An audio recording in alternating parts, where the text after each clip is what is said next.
উপস্থিত আছো নুমলীগড় যি উদ্যান চাহ বাগিচাত দেখিবলৈ পোৱা গৈছে প্ৰতিবাদ সাব্যস্ত কৰা পৰিলক্ষিত মই কেমেৰা পাৰ্চনে দেখুৱাব যে ভাৰতীয় চাহ মজদুৰ সংঘ যি উদ্যান চাহ বাগিচা প্ৰাথমিক উদ্যোগ চাহ শ্ৰমিকৰ ৰাইজৰ সহযোগ ভাৰতীয় চাহ মজদুৰ সংঘ যি শ্ৰমিক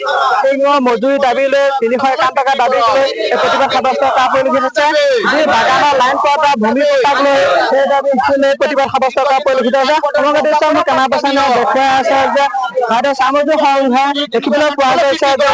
উদ্যান চাহ বাগিচাত প্ৰতিবাদ সাব্যস্ত কৰা পৰিলক্ষিত হৈছে চাহ শ্ৰমিকৰ দৈনিক মজুৰি 351 টকা বৃদ্ধি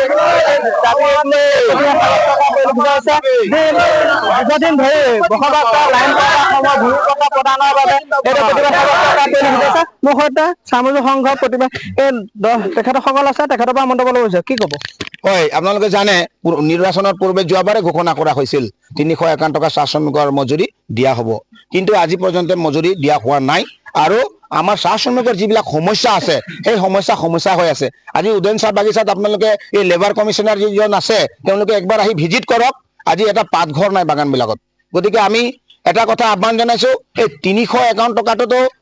তেওঁলোকে ফাঁকি দিলেই চাহ শ্ৰমিকে দীৰ্ঘদিন ধৰি যি বসবাস কৰা লাইন কোৱাৰ্টাৰৰ পাট্টা দিবৰ কাৰণে আমি বাৰম্বাৰ কৈ আহিছো ভূমিহীনক ভূমি লেণ্ড এলটমেণ্ট দিবৰ কাৰণে কৈ আছিলো কিন্তু আজিলৈকে একো নহ'ল 2026 বৰ্ষৰ নিৰ্বাচনৰ পূৰ্বে আমাক এই যিসমূহ আমাৰ মাটিৰ অধিকাৰ দিব লাগিব 351 টকা আমাক দিব লাগিব আৰু যিবিলাক প্ৰতিশ্ৰুতি চাহ বাগিচাসমূহত দিছিল সেইবিলাক আচলতে ফুলফিল কৰিব লাগিব আমি এই প্ৰতিবাদটো সমগ্ৰ অসমতে কৰিম আৰু আজি উদ্যান চাহ বাগিচাৰ পৰা আমি আৰম্ভণি কৰিছো আমি সমগ্ৰ গোলাঘাট জিলাৰ পৰা আৰম্ভ কৰি অসমলৈ আমি আমাৰ দিছপুৰলৈ আমি যাবৰ কাৰণে এটা কাৰ্যসূচী লোৱা হৈছে আমাৰ হাতত ইনকলাব জিন্দাবাদ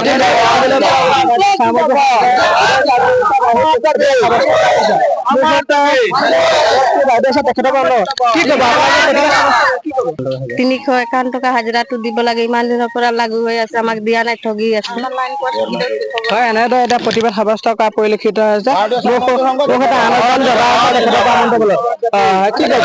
প্ৰতিবাদ সাব্যস্ত আজি আমাৰ যিবিলাক উদ্যান চাহ বাগিচা যিবিলাক ৰাইজৰ কাৰ্যসূচী আগবঢ়াই আছে দেখিছো যে বাগানত বহুত অসুবিধা আছে আৰু বাগানত কোনো পাতঘৰ নাই বুলি কৈছে ঘৰত লেট্ৰিন বাথৰুম নাই পকা ঘৰ নাই বহুত মানে সমস্যাৰ মাজত পৰি আছে গতিকে আজি ৰাইজে ওলাই আহিছে এইবিলাক কাৰ্যসূচী আগবঢ়াই ল'বৰ কাৰণে আজি আমি আমাৰ লেবাৰ কমিশন চাহেব বা এইটো চাহক যে লেবাৰ কোৱাৰ্টাৰ আছে নাই পানীৰ সুবিধা আছে নাই লেট্ৰিন বাথৰুম আছে নাই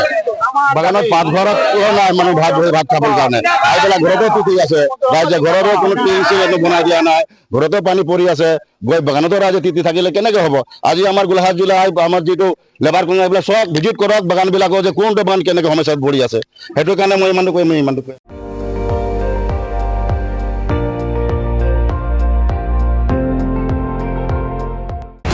আপুনি চাই আছে ND24 সৰ্বশ্ৰেষ্ঠ নহয় সৰ্বোত্তমৰ দৌৰ